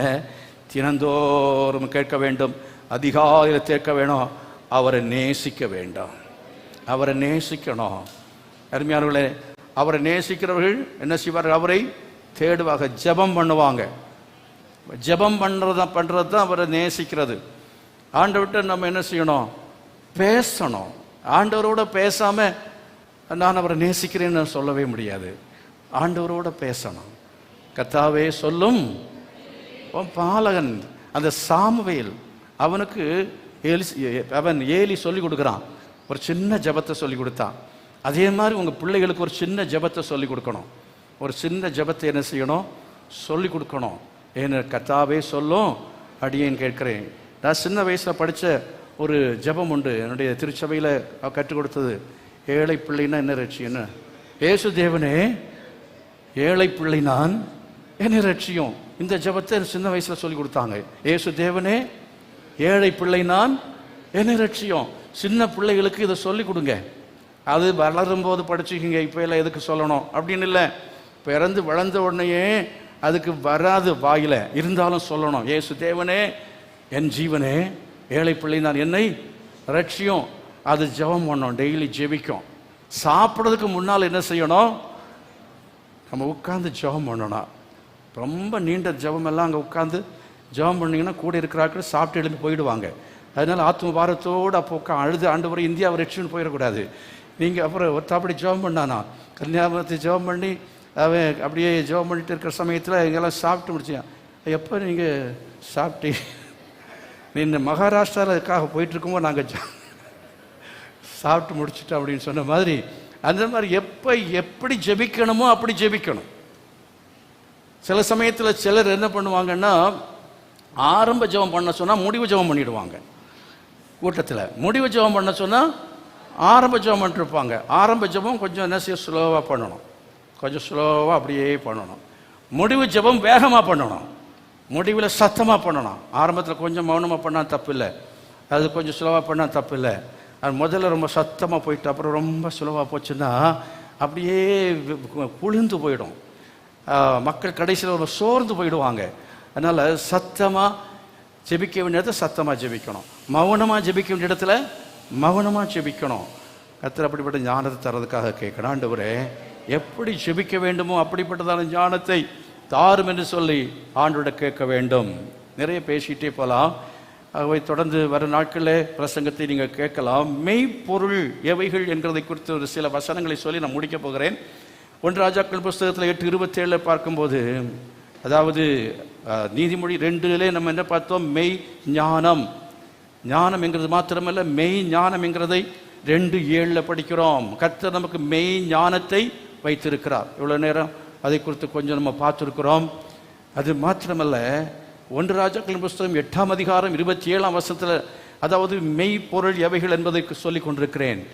மெய்யான ஞானம், இந்த உலகத்தில் சாதுரிய ஞானம் அல்ல, உலக ஞானம் அல்ல, மெய்யான ஞானம், சிலுவையை பற்றிய உபதேசம், இந்த வேதத்தில் இருந்து நம்ம கற்றுக்கொள்கிற காரியம்தான் மெய்யான ஞானம். அதுக்குள்ளே இனி போக நான் விரும்பவில்லை. இனி 1 ராஜாக்கள் புஸ்தகம் 8:27 படிக்கும் பொழுது, மெய்யான தேவன், மெய்யான தேவன். இப்போ மெய்யான தேவனை குறித்து நாம் அறிவுள்ள மக்களாக இருக்க வேண்டும். இப்போ உலகத்தில் அப்பவும் பொய்யான தெய்வம் இருக்கிறது, மெய்யான தெய்வம் இருக்கிறது. பொய்யான தெய்வம் என்று சொல்லும்போது, இந்த 1 ராஜாக்களின் புஸ்தகத்தில் நீங்கள் எடுத்த அந்த வசனத்தை வாசித்து பாருங்க. 1 ராஜாக்கள் 8:27, தேவன் மெய்யாக பூமியிலே வாசம் பண்ணுவாரோ, இதோ வானங்களும் வானாதி வானங்களும், வானங்களும் வானாதி வானங்களும் உம்மை கொள்ளாதே, உம்மை கொள்ளாது. He is a universal God. He is a omnipotent God. He is a omnipresence God. அதாவது சர்வ வியாபகராக இருக்கிற தெய்வம். ஏதோ ஒரு கிராமத்துக்குரிய தெய்வம் அல்ல, இது ஏதோ ஒரு பட்டணத்துக்குள்ள ஒரு தெய்வம் அல்ல, இது ஒரு தேசத்துக்கு மட்டும் உரிய தெய்வம் அல்ல, இது ஒரு குடும்பத்துக்குரிய தெய்வம் அல்ல, இது ஒரு ஜாதிக்குரிய தெய்வம் அல்ல, இது ஒரு அந்நிய தெய்வம் அல்ல. இது இவர்தான் மெய்யான தேவன். இயேசுவே மெய்யான தேவன் என்று சத்தமாய் சொல்லி அவரை மகிமைப்படுத்துவான். இயேசுவே மெய்யான தேவன். அப்ப அந்த மெய்யான தேவனை நம்ம என்ன செய்யணும்? ஜனங்களுக்கு நம்ம சொல்லணும். மெய்யான தேவனை என்ன செய்யணும்? அவரை நம்ம நேசிக்கிறோம் என்று சொன்னால் அந்த மெய் தேவனை நாம அறிவிக்க வேண்டியது அவசியம். ஜனங்கள் பொய்யை நம்பிக்கொண்டிருக்கிறார்கள். பொய்யையும் புரட்டையும் நம்பிக்கொண்டிருக்கிற மக்களுக்கு மெய்யை சொல்ல வேண்டும். அன்றைக்கு இயேசு கிறிஸ்துவை பற்றியதான உண்மையும் சத்தியத்தையும் சொன்னதற்காக ரோமன் கத்தோலிக்க சபையார் அநேகரை கொன்று குவித்தார்கள். அதன் மத்தியிலே மார்ட்டின் லூத்தர் என்கிறவர் எழும்பி சத்தியம் இதுதான் என்று சொல்லி சத்தியத்தை அவர் எடுத்து உரைத்தார். அருமையான விதமாக இந்த உலகத்தில் மக்கள் சத்தியத்துக்கு எதிராக இருப்பார்கள். மெய்யான தேவனை பற்றி சொல்வதற்கு நமக்கு துணிச்சல் வேணும், தைரியம் வேணும். மெய்யான தேவன் அப்படின்னு சொல்றதுக்கு நீங்க என்ன செய்யலாம் தெரியுமா? நீங்க ஞாயிற்றுக்கிழமை வர சமயத்தில் பைபிளை கையில தூக்கிட்டு வருங்க. பேக்கில் வைக்காம கையிலேயே நீங்க பைபிளை கொண்டு வாங்க. அதுவே நீங்கள் இயேசுதான் மெய்யான தேவன் என்று சொல்வதற்கு சாட்சியாக இருக்கும். கர்த்தரை மகிமைப்படுத்துங்கள். நீங்க உங்களுடைய நெற்றி, உங்களுடைய உடை நடையிலேயே நீங்கள் இயேசுவை ஆராதிக்கிறோம் என்பதை நீங்கள் காண்பித்தாலே கேட்பாங்க, நீங்க எந்த தெய்வத்தை வணங்குகிறீர்கள், நீங்க இப்படி இருக்கிறீங்களே, யாரை வணங்குறீங்கன்னு கேட்பாங்க. நாங்கள் இயேசுவை தான் வணங்குகிறோம்.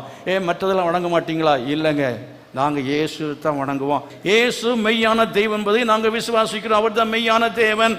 அவர் மெய்யான தெய்வமாக இருக்கிறபடினாலே எங்களுக்கு அநேக நன்மைகளை, ஆசீர்வாதங்களை கொடுத்திருக்கிறார். அப்படிங்கிறதை நீங்கள் என்ன செய்ய முடியும் என்றால் சொல்ல முடியும். உம்முடைய தாசனுக்கு சொன்ன உம்முடைய வார்த்தை மெய் என்று விளங்குவதாக. தாவீதுக்கு சொன்னதான வாக்கு தத்தத்தை நிறைவேற்றின தேவன். ஹல்லேலூயா. எந்த தேவன் மெய்யான தேவன்? அவர் தாவீதுக்கு சொன்னதை மட்டுமல்ல, முன்னோருக்கு சொன்னவைகளை நிறைவேற்றுகிற தெய்வமாக இருக்கிறார். ஒரு வாக்கு தத்தத்திலே உண்மை உள்ள கர்த்தர். உங்களுக்கு சொன்னதை செய்யும் அளவும் உங்களை விட்டு விலகுவதில்லை, உங்களை கைவிடுவதில்லை. எத்தனை பேர் விசுவாசிக்கிறீங்க? வாக்கு தத்தத்திலே உண்மை உள்ள தேவனாக இருக்கிறார். அவர் சொல்லியும் செய்யாமல் இருக்கவே மாட்டார். என்கிட்ட சொன்னார் பாருங்க, சின்னவன் ஆயிரவன் சிறியவன் சொன்னாரா? அதை சொன்னவர் அதை செய்தாரா? செய்தார். ஊழியத்துக்கு அழைத்த போது கர்த்தர் எனக்கு சொன்ன வார்த்தைகளை அவர் அப்படியே நிறைவேற்றி கொண்டே இருக்கிறார். ஆகவே தைரியமா ஊழியத்துக்கு நீங்க வரலாம், தைரியமாக இயேசுவை நீங்கள் பின்பற்றலாம். கர்த்தரன் மெய்ப்பராய் இருக்கிற நான் சாட்சி அடையேன். அவர் என்னை புல்லுள்ள இடங்களில் மேய்த்து அமர்ந்த தண்ணீரண்டையில் என்னை கொண்டு போய் விடுகிறார் என்று தாவீது சொல்கிறானே, அந்த விதமாக தைரியமாக இயேசுவை பின்பற்றுங்க. அவர் பொய்யான தெய்வம் அல்ல, அவர் பொய் உரையாத தெய்வமாக இருக்கிறார். 30ஆம் வசனம் என்ன சொல்கிறது? பரலோகமாகிய உம்முடைய வாசஸ்தலத்தில் அதை கேட்பீராக, கேட்டு மன்னிப்பீராக. அதாவது பாவங்களை மன்னிக்கிற தெய்வம். இந்த உலகத்திலே பாவங்களை மன்னிக்கிற தெய்வம் தான் மெய்யான தெய்வமாக இருக்கிறார். எத்தனை பேர் விசுவாசிக்கிறீங்க? இயேசு பாவங்களை மன்னிக்கிறவர். பாவங்களை மன்னிப்பதற்கு இயேசு கிறிஸ்துவுக்கு மாத்திரம்தான் அதிகாரம் உண்டு.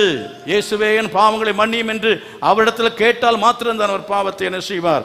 அவர் மன்னிப்பார். 32வது வசனத்தை வாசித்து பாருங்கள். அப்பொழுது பரலோகத்தில் இருக்கிற தேவரை கேட்டு துன்மார்க்குடைய நடக்கை அவன் தலையின் மேல் சுமர பண்ணி நியாயம் தீர்க்கிற கர்த்தர் என்று அந்த வசனம் சொல்கிறது. நியாயம் தீர்க்கிற தேவன். மனுஷன் செய்கிறதான நன்மைக்கும் தீமைக்கும் உரியதான நியாய தீர்ப்பு இந்த உலகத்திலும் பிற்பாடு உலகத்துக்கு பின்பும் உண்டு. 7 பிறவியெல்லாம் கிடையவே கிடையாது. நீங்கள் முற்பிறவியிலே நீங்கள் தீமை செய்தால் இப்பிறவியிலே குடனாய் பிறப்பீர்கள், இல்லைன்னா பல விதமாக பிறப்பீங்க. எப்படியோ ஒருத்தர் சொல்லி மாட்டிக்கிட்டார். கர்த்தருக்கு ஸ்தோத்திரம். ஆண்டவர் கிரியை செய்கிறார்.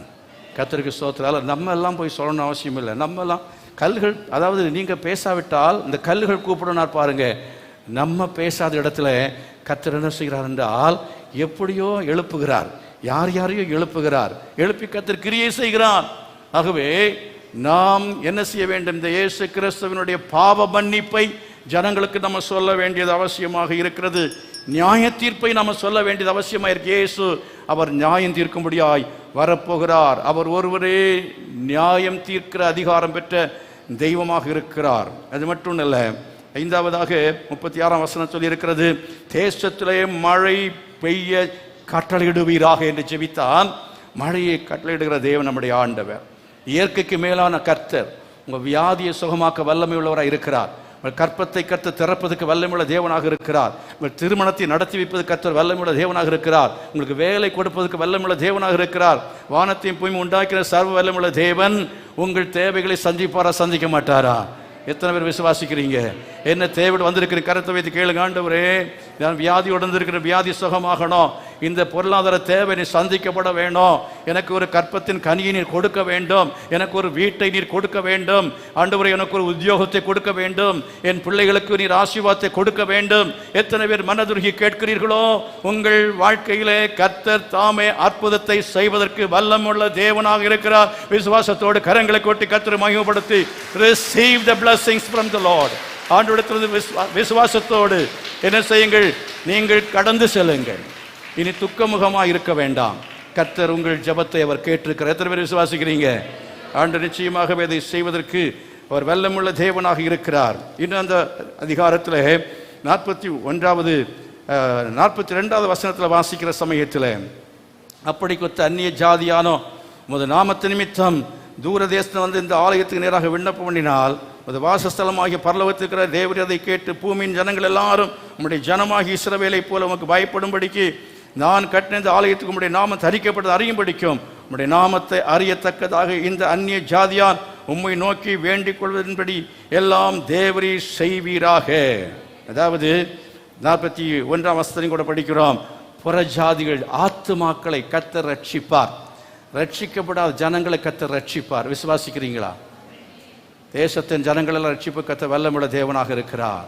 நம்ம ஜெபம் பண்ணா கர்த்தர் ஆத்துமாக்களை ரட்சிக்கவர். இந்த வேத புத்தகத்தை படித்தா தான் மக்கள் என்ன செய்வார்கள்? மனுஷனை மாற்றுகிற தெய்வம், மனுஷனை மாற்றுகிற தெய்வம். மாம்சத்தை சாப்பிடுகிற ஜனங்களை ஆண்டவர் மாற்றி இருக்கிறார். கர்த்தர் செய்வதற்கு வல்லமுள்ள தேவன். அதனால் ஆண்டவர் சமூகத்தில் நம்ம ஜெபம் பண்ணா எவ்வளவு கடினமான காரியமாக இருந்தாலும் தேவனை செய்வதற்கு வல்லமுள்ள தேவனாக அவர் இருக்கிறார். பிரியமானவர்களே, கடைசியாக 7வது ஒரு காரியத்தை அங்கே சொல்லி இருக்கிறது. உம்முடைய ஜனமும் உம்முடைய சுதந்திரமும், 51ஆம் வசனம், உம்முடைய ஜனமும் உம்முடைய சுதந்திரமாய் இருக்கிறார்களே என்று சொல்லி நாம கர்த்தர் அவருடைய சுதந்திரமாக வைத்திருக்கிறார். கர்த்தரை சுதந்திரமாய் நம்ம பெற்றிருக்கிறோம், நாமுடைய சுதந்திரமாய் இருக்கிறோம். வேறு எந்த ஒரு தெய்வமும் அப்படி சொல்லவே இல்லை. நீங்கள் எல்லாமே கர்த்தருக்கு ஒரு சுதந்திரமாக இருக்கிறோம். கற்பத்து கர்த்தரால் வரும் அப்படின்னா அவருடைய பிள்ளைகள். மற்ற தெய்வங்கள் எல்லாம் இந்த உலகத்தில் இருக்கிற மக்களை வந்து பிள்ளைகள் என்று அழைப்பதில்லை, பிள்ளைகளாக மாற முடியாது. ஆனால் அவர் நமக்கு தகப்பன், அவர் நமக்கு தகப்பன், நாமுடைய பிள்ளைகள். எத்தனை பேர் விசுவாசிக்கிறீங்க? தகப்பன்னு தாய் மறந்து போகலாம், கர்த்தர் மறக்கவே மாட்டார். நம்ம கடவுளேன்னு கூப்பிட வேண்டாம், அப்பான்னு கூப்பிடணும். எத்தனை கூப்பிட விரும்புகிறீங்க? எழுப்பி நின்று ஆண்டவர் நோக்கி கூப்பிடு, இயேசுவே அப்படின்னு கூப்பிடுறது கூட வேண்டாம், கடவுளேன்னு கூப்பிடுறது கூட வேண்டாம், அப்பான்னு கூப்பிடுங்க. அப்பா பிதாவேன்னு கூப்பிடுங்க. கர்த்தர் நிச்சயமாய் உங்கள் ஜெபங்களுக்கு பதில் தருவதற்கு வல்லமுள்ள தேவனாக இருக்கிறார். என்னை சிநேகிக்கிறவர்கள் அவர்கள் மெய் பொருளை சுதந்திரித்துக் கொள்வார்கள். அவருடைய களஞ்சியங்களை நான் நிரப்பும்படிக்கு நீதியின் வழியிலும் நியாய பாதைகளுக்குள்ளும் நடத்துகிறேன் என்று சொன்ன கர்த்தர் உங்களை நீதியின் வழியிலே நடத்துவார். நியாய பாதைகளுக்குள்ளே கர்த்தர் உங்களை நடத்துவார். ஏனால் மெய்யான தேவன். ஹல்லேலூயா. அவர் மெய்யான தேவனாக இருக்கிறார். தேவனை எல்லாரும் கரங்களை உயர்த்தி அவர் மெய்யான தேவன் என்று சொன்னால், விசுவாசிக்கிறோம் என்று சொன்னால், நான் தெய்வம் என்றால் என்னுடைய கனம் எங்கே என்று கர்த்தர் கேட்கிறார். நான் தெய்வமானால் என்னுடைய கனம் எங்கே? என் ஜனங்கள் அவர் துதியை சொல்லி வருவார்கள் என்று சொல்லி இருக்கிறது. ஆகவே கர்த்தரை தெய்வமாக ஏற்றுக்கொண்ட ஜனம் அது பாக்கியம் உள்ளது என்று வேத வசனம் சொல்லுகிறது. கைகளை வைத்து எல்லாரும் ஸ்தோத்திரம் பண்ணி அவரை மகிமைப்படுத்துவோமா? ஓ ராஜாவை வாழ்த்துவோம், தேவனை துதிப்போம், அவரை மகிமைப்படுத்துங்கள். ஹல்லேலூயா. உமக்கு ஸ்தோத்திரம், உமக்கு நன்றி, உமக்கு நன்றி, உமக்கு நன்றி, உமக்கு நன்றி. ஓ ஹல்லேலூயா. இயேசுவே என் உள்ளத்தில் வாரும் என்று அழைப்பீர்களாக. இயேசுவே என் உள்ளத்தில் வந்து நீர் வாசம் பண்ணுவீராக. ஞானமாய் இருக்கிறவரே, ஞானத்தின் உறைவிடமே எனக்குள்ளே நீ வந்துவிட்டீர் என்று சொன்னால், ஓ ஹல்லேலூயா, நான் ஆண்டவர் உமக்கு பிரயோஜனம் உள்ளவனாய் மாற முடியுமே, நான் ஆசீர்வாதமாய் மாற முடியுமே, ஒரு கருவியாய் நான் செயல்பட முடியுமே. ஓ ஹல்லேலூயா. நான் நம்முடைய சுதந்திரமாய் மாற முடியுமே, நம்முடைய சுதந்திரங்கள் எல்லாம் பெற்றுக்கொள்ள முடியுமே. விசுவாசிக்கிற தேவ பிள்ளைகள் எல்லாரும் விசுவாசத்தோட ஜெபம் பண்ணுங்க. ஆண்டவரே, என் வாழ்க்கையில் நம்முடைய வாக்கு தத்தங்களை நீ நிறைவேற்றுவீராக. வாக்கு தத்தங்களை நீ நிறைவேற்றுவீராக. கேளுங்க, வாக்கு தத்தங்கள் நிறைவேறட்டும், வாக்கு தத்தங்கள் நிறைவேறட்டும். ஓ ஹல்லேலூயா. பாவங்களை மன்னிப்பதற்கு அதிகாரம் பெற்ற தெய்வந்தான் மெய்யான தேவன். பாவ மன்னிப்பை தரக்கூடிய தெய்வந்தான் மெய்யான தேவன். உங்கள் பாவங்கள் எத்தனை மன்னிக்கப்பட்ட விசுவாசிக்கிறீங்க? அறிக்கை செய்தால் கர்த்தர் பாவங்களை மன்னிப்பதற்கு அவர் நீதி உள்ளவராக இருக்கிறார். நிச்சயமாக அதை செய்வார். விசுவாசத்தோடு கரங்களை அசைத்து நன்றி செலுத்துங்க. ஹல்லேலூயா.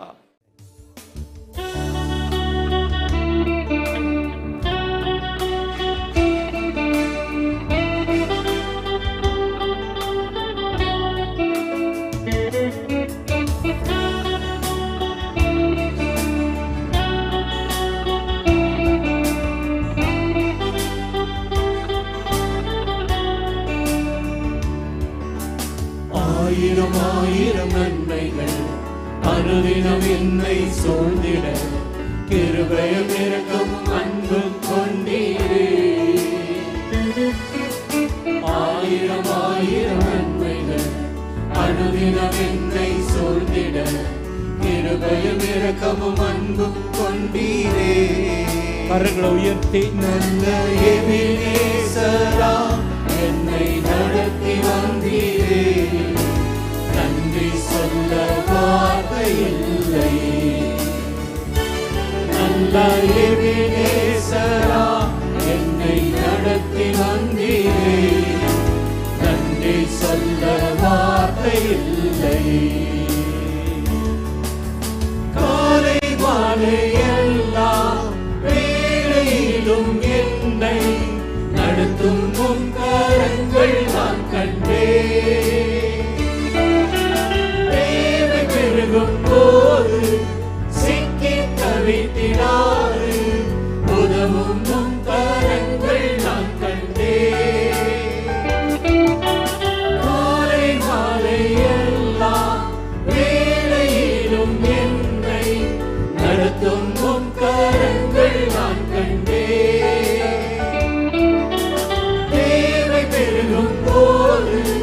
சிக்கி தவித்திடாது உறவும் உன் கரங்கள் நான் கண்டேன். கரங்களை உயர்த்தி அசைத்து சொல்லும். எல்லா நேரத்திலும் என்னை விடாமல் காக்கும் அன்பின் நல்ல கர்த்தரே.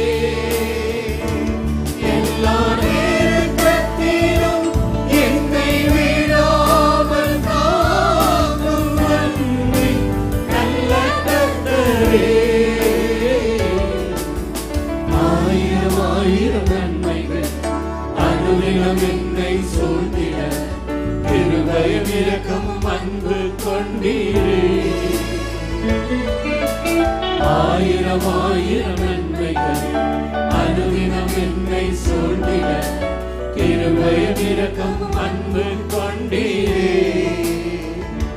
நல்ல எபினேசரா என்னை நடத்தி வந்தீரே.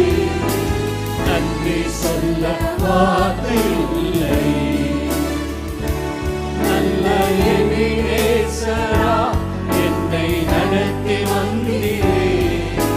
நன்றி சொல்ல வார்த்தை இல்லை.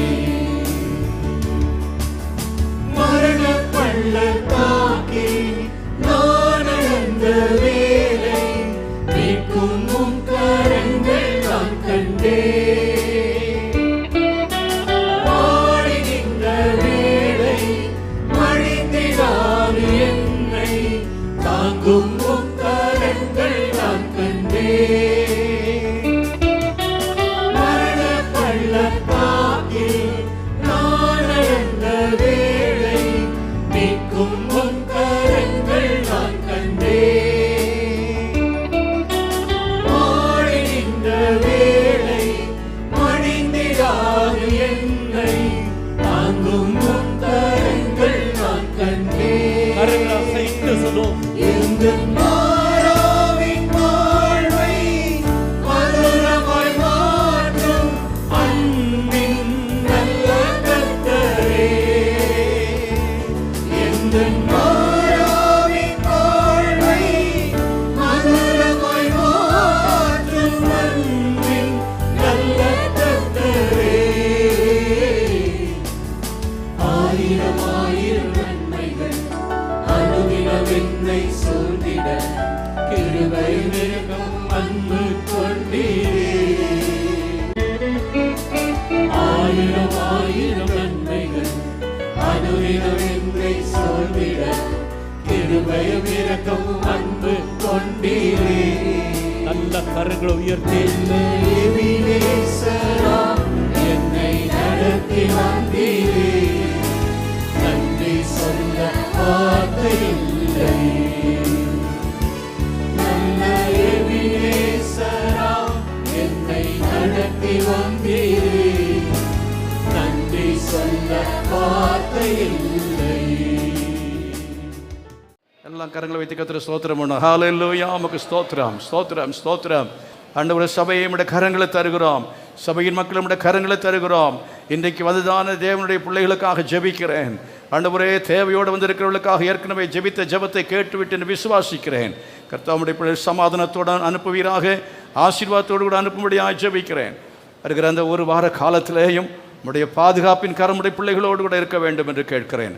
ஆசீர்வதித்து அனுப்பும் இயேசுவின் நாமத்தில் பிதாவே, ஆமென். நம்முடைய கர்த்தர் இரட்சகருமாய் இருக்கிற இயேசு கிறிஸ்துவின் கிருபையும் பிதாவாகிய தேவனுடைய அன்பும் பரிசுத்த ஆவியானுடைய அந்யோன்யமும் சமாதானம் பாதுகாவலும் நம் அனைவரோடும் சகல பரிசுத்தவான்களோடு கூட இன்னும் நிலைத்திருப்பதாக.